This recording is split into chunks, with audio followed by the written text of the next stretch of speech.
Parce que là, il ne s'agissait pas de s'adresser au grand public, il s'agissait de s'adresser au ministère des Armées. Au ministère des Armées. Et donc l'ensemble des scénarios qui sont, alors pour le coup, une partie rendue publique, la ministre des Armées, Florence Parly, a décidé d'en rendre une partie publique, et donc aujourd'hui fait l'objet d'un livre.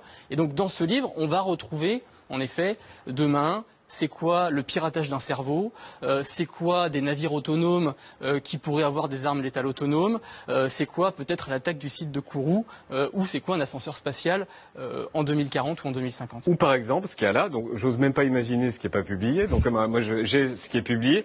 Le puçage par exemple, le puçage des individus, si j'ai bien compris, c'est pour demain, c'est ce que vous appelez le scénario P-Nation, regardez. La surveillance des individus atteint un nouveau stade. Afin de maîtriser une population plus mobile que jamais, le puçage se généralise. Rapidement, une puce contient toutes les données médicales, financières et civiles de son porteur. Ceux qui la refusent pour des raisons idéologiques deviennent apatrides et se réfugient sur les côtes, s'ajoutant aux réfugiés climatiques. Refoulés en mer, ils décident de s'y installer pour s'inventer de nouvelles identités. La première nation post-territoriale émerge, la P-Nation, ou nation pirate. Probabilité?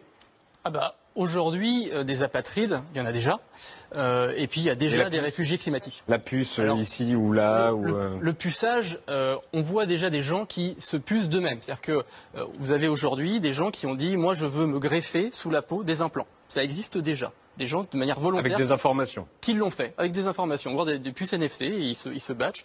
Donc ça existe. Maintenant, est-ce qu'un pays demain obligera ses citoyens à le faire ? C'est la question qui est posée par la RETIM.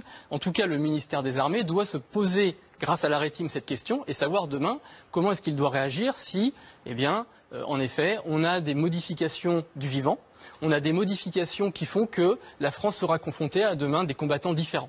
Et notamment dans le scénario P-Nation, ce qui est très intéressant, c'est qu'ils nous ont fabriqué, on a vu un dessin de François Scuiten, qui est un de nos dessinateurs de la RETIM, qui a fait Les Cités Obscures, qui nous donne ce côté très science-fiction au dessin et qui nous a inventé des combattants qui sont à la fois très